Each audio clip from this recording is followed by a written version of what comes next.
Short notice पे आपको बुलाया, आपका शुक्रिया, आप आए कांग्रेस दफ्तर। हमने आपको इसलिए जहमत दी, एक तो इस वक्त जो कल अलायंस की मीटिंग हुई, जनाब उमर अब्दुल्ला साहब जो हमारी चीफ मिनिस्टर हैं उनकी सदारत में, एक उस कॉन्टेक्स्ट में कुछ कहना चाहेंगे, और दूसरा हमारी पार्टी रिलेटेड जो इनर पार्टी एक्टिविटीज़ हैं उसके मुतालिक कुछ शुबहात हैं लोगों में, उनको दूर करने की ज़रूरत थी। जहाँ तक कल की मीटिंग का ताल्लुक है तो हमने कल ही स्पष्ट किया कि जो वहाँ यूनानिमिटी हुई, जिन मामलात पे हुई, तो दैट सस्टेन्स, हम उन मामलात पे सहमत हैं और उसमें जो भी मुनासिब समझा जाएगा चीफ मिनिस्टर साहब की तरफ से, who is leader of the house, तो हमारी पार्टी उसका साथ देगी। उसके अलावा जो हमारा अपना फ़र्ज़ है, चूँकि ये मुल्की लेवल पे जमात है Congress, it's not a regional component, एक नेशनल लेवल की लार्जेस्ट अपोजिशन है और सत्ता में रही है decades together. Congress is a party जिसने इस मुल्क को बनाया है, तो इसकी आवाज़ सुनी जाती है। और वो कश्मीरियों के जितने भी इस वक्त खदशात हैं, हमारे जो दो लीडर दिल्ली में हैं, प्रेसिडेंट तारिक हमीद कर्रा साहब और जनरल सेक्रेटरी जो नेशनल जनरल सेक्रेटरी हैं गुलाम अहमद मीर साहब, फार्मर प्रेसिडेंट भी हैं स्टेट लेवल के, वो दोनों वहाँ हैं। और कई डिस्ट्रिक्ट प्रेसिडेंट्स जो हमारे ऑफिशियली डिजिग्नेटेड डिस्ट्रिक्ट प्रेसिडेंट्स हैं जम्मू कश्मीर के, वो भी वहाँ हैं।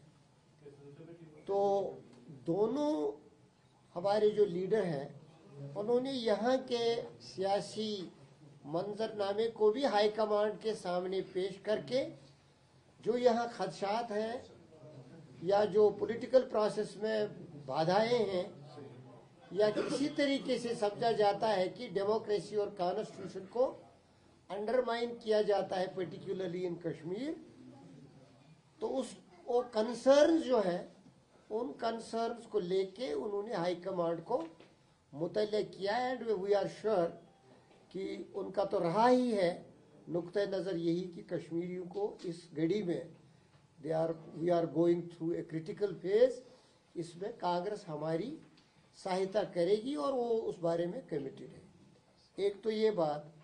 दूसरी बात, जो यहाँ का कांग्रेस यूनिट है, हमारी प्रेसिडेंट है, परंपरा है और आईन भी है पार्टी का। कांग्रेस रियासत में भी एक अहम जमात है जिसका रोल रहा है माजी में भी, मुस्तकबल में भी इसका रोल है और आज भी है। ठीक है, अब लेजिस्लेचर में न्यूमेरिकल स्ट्रेंथ थोड़ी कम है, लेकिन फिर भी यही सेकंड लार्जेस्ट पार्टी है स्टेट में भी आफ्टर नेशनल कॉन्फ्रेंस। तो इसका एक अपना रोल है और अपना एक रोड मैप है। उस रोड मैप के मुताबिक उन ऑब्जेक्टिव्स को फुलफिल करने के लिए हाई कमांड ने 2024 में ऑर्गेनाइजेशनल लेवल पे रीऑर्गेनाइजेशन का फैसला लिया और तारिक हमीद कर्रा साहब को सदारत की कुर्सी पे बिठा दिया। वो पिछले जब से वो मनसब पे बैठे हैं, पूरी उनकी जो टीम है, रीऑर्गेनाइजेशन में टीम भी नई आती है, उसमें पुराने सीनियर लोग भी हैं, कुछ नए लोग भी हैं। जैसे मैं भी कांग्रेस में उन्हीं की वजह से आ पाया। उन्होंने अपनी तरह से कोशिश की कि इस जमात को, और मीर साहब की सहायता से भी, इस जमात को आगे ले जाने की। इस जमात का इस वक्त एक अच्छा इमेज है रियासत में, लेकिन अफसोस का मुकाम है कुछ डिसग्रंटल्ड एलिमेंट्स, जिनमें कुछ एक्सट्रेनियस एलिमेंट्स है जिनका कांग्रेस से कोई लेना देना नहीं है।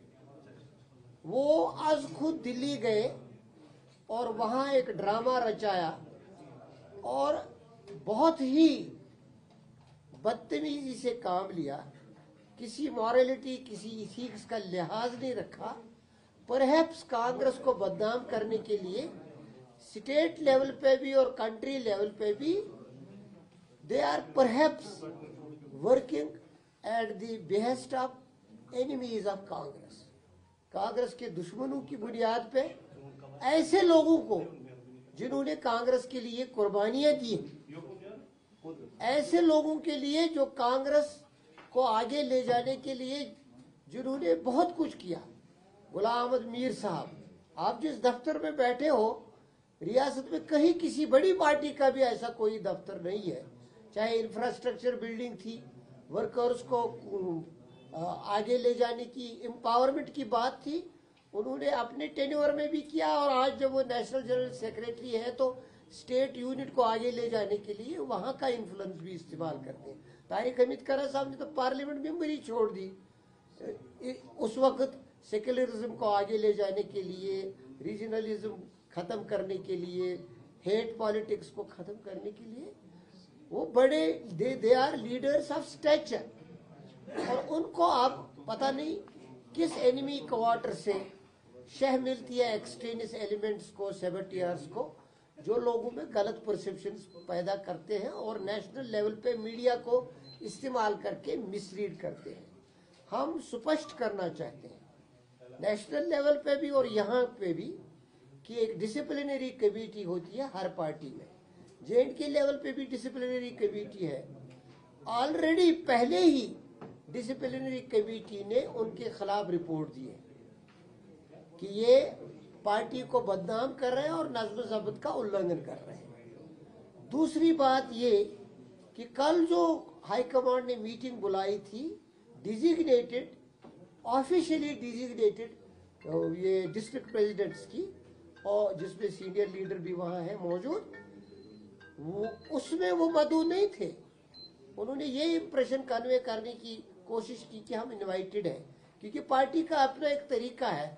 Those who don't belong to party anymore are committing indiscipline. Anybody who is a member or has been an office bearer is committing indiscipline, going to streets, maligning the image of the Congress, causing distress at national level. उनको बुलाया नहीं गया था, उनको बुलाया नहीं गया था। They were not invited. और कल की मीटिंग जब हुई हाई कमांड के साथ, दे वर डिसअलाउड, उनको कोई एंट्री नहीं मिली, जिससे प्रोवोक होके उन्होंने बहुत ज्यादा मेलाइनिंग की। They should be held for moral turpitude, ऐसा है। तो यहाँ का जो कांग्रेस यूनिट है, हम जैसे लोग, हमको भी कंसर्न है। High command is seized with the issue, they will look into it. Media से सिर्फ यही गुजारिश है कि कांग्रेस को बदनाम के लिए उनकी तरफ से चलाई जाने वाली मुहिम लोगों को मिसलीड करने के लिए है। यहाँ कांग्रेस को बदनाम करने के लिए इसको शाह देने की जरूरत है। सर, दूसरा जो पार्ट आपका प्रेस कॉन्फ्रेंस है वो आप बाद में बताइएगा, लेकिन do you think that some senior leaders are backing that protest and Congress should have to take steps and expel these leaders? देखिए, मैंने कहा ना, डिसिप्लिनरी कमेटी बनी है अगेंस्ट ऑल जो भी एंटी पार्टी एक्टिविटीज कर रहे हैं, तो उनके खिलाफ रिपोर्ट गई है। High command is seized with, they will take a call. Nizamuddin साहब, जिस तरह से आपने आगाज में कल की मीटिंग के बारे में कहा, जो उमर साहब ने मीटिंग की, तो उसके बाद जो लेफ्टिनेंट गवर्नर का रिएक्शन आया है कि उन्होंने जो भी फैसला लिया है वो J&K रीऑर्गेनाइजेशन एक्ट और अपनी जुरिस्डिक्शन या अपने डोमेन के तनाजुर में दिया है। सो किस तरह से आप उनके reaction? That's for the Honorable Chief Minister to react, because he is leader of the house, he is leader of the party in power.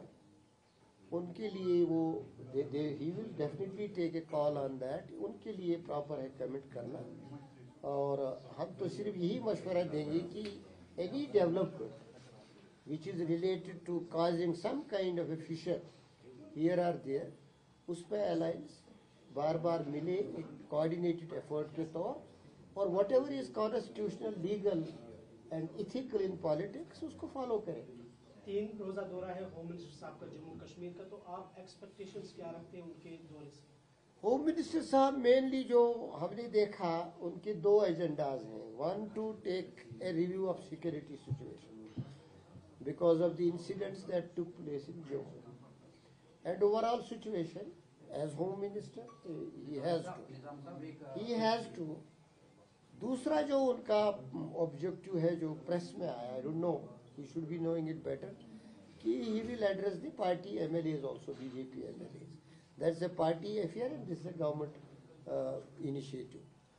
तो उसमें वो जाने, अलबत्ता हम उनसे यही गुजारिश करेंगे कि एक popular government is in place.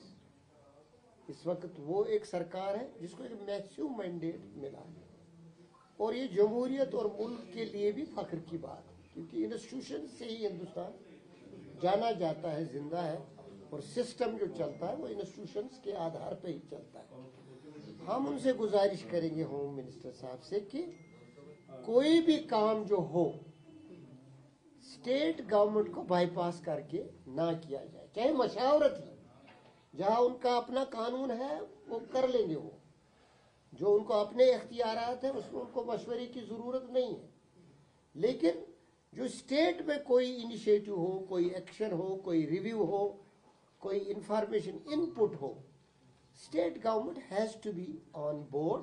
That is a constitutional command also, constitutional prerogative too, and also an ethical and moral and politically reasonable and obligatory. निजाम साहब, क्योंकि आपने खुद भी कहा कि आप सेकंड लार्जेस्ट पॉलिटिकल पार्टी है कंट्री की, इसमें कोई शक नहीं है, लेकिन मैं आपसे ये जानना चाहूंगा कि सेंटर लेवल पे क्या कांग्रेस वक्फ अमेंडमेंट बिल को लेकर क्या अपनी लेवल पे जुडिशियल लेवल पे कोई अप्रोच करने वाली है डिस्पाइट ऑफ पॉलिटिकल पर्सपेक्टिव? नहीं, मतलब जो आपका सवाल है कि ये यूनिट से मुतल्लिक नहीं है, जो भी हम कोई एक्शन करेंगे विच हैज नेशनल रिपरकशंस, वक्फ का it's not related to Jammu and Kashmir only, it is a national repercussion, it's a law now which will govern the whole country. लिहाजा उसमें वहाँ हाई कमांड है, they will take a call, they will see what steps they can take, what steps are needed to be taken. Because politically तो बात हाथ से निकल गई है, now you have only one provision, that is Supreme Court, जो कि हमारे पास judiciary है। I don't know how will they deal with the issue. Already Supreme Court में लोग गए हैं, असदुद्दीन ओवैसी गए हैं, कोई एक MP भी गए हैं, तो that should be seen as a collective thing, because हर एक का कंसर्न है कि ये लॉ ना चले, ये अल्ट्रा वायरस है, अगेंस्ट कम्युनिटी है, डिविसिव है, कंट्री की का जो इतिहास है उसके खिलाफ है। ये those who are oppose to the bill, oppose to the law now, उनका तो कंसर्न यही है, दीज आर द बेसिस। लिहाजा जो भी कोर्ट में होगा there should be a cooperation. एक लास्ट क्वेश्चन है, चूंकि आप जर्नलिस्ट भी रहे हैं, आप पॉलिटिकल लीडर भी है और सीनियर पॉलिटिकल लीडर, ये चाहिए था कि मैं ये सेंटर के किसी लीडर से या एमपी से सवाल करूं, लेकिन आपके तासुरात जानना चाहूंगा मैं। यहाँ पर 2018 में सुप्रीम कोर्ट के जजेस ने एक प्रेस कॉन्फ्रेंस बुलाई थी, उन्होंने कहा था कि हमारे ऊपर जबरदस्त प्रेशर है। आपको लगता है कि अगर कांग्रेस की तरफ से भी बताया गया कि हम सुप्रीम कोर्ट जाएंगे वक्त बिल को लेकर, तो आपको लगता है कि जजेस बाय चॉइस ही इसका जो है वहां पर देखेंगे सुप्रीम कोर्ट में? ये चूंकि it is about the court and it's complexion and it's sanctity and integrity of the जजेस, better not to make a comment. आपने विविधा में बात की तो ऐसा बोला जा रहा है कि जो कांग्रेस के एक्स ऑफिस बियरर्स है तो उनका हाथ है उसमें, तो क्या समझते हैं आप ये फैक्शन को अलग लीड कर रहे हैं? किसमें हाथ है? दिल्ली वगैरह में हुआ है। I don't know who is behind, वो तो कांग्रेस वाले वहाँ they are seized with issue, उनको सब कुछ मालूम है, उसमें तफसील बताने की जरूरत नहीं है। अलबत्ता ये आई फॉरगॉट टू से देयर इज वन पर्सन जिसका बशीर अहमद खान, जिसने बहुत ही गलत जबान इस्तेमाल की मीडिया में भी, और वहाँ गलत तरीके के नारे दिए गए। किसी एक बड़ी शख्सियत के खिलाफ उस तरह की बदजुबानी बिल्कुल नाकाबिल बर्दाश्त। And I want to tell you, he claims to be from Bandipur. मैं बांडीपुर का एमएलए रहा हूँ 2 बार, मैं एमएलसी भी रहा हूँ, मैं वक्फ का वाइस चेयरपर्सन भी रहा हूँ। I have not seen him in Bandipur once. सिर्फ जब फार्म भरने का वक्त आता है, फार्म भरता है और वापस पता नहीं कहाँ चला जाता है। When I refer to extraneous elements, I refer to him only. He is unknown to the party. पता नहीं कहाँ किसी नाम पे दर्ज कराया गया था कांग्रेस में. He has never been active. He has no role in building the Congress. And once he is trying to defame, he should be doing at somebody's behest.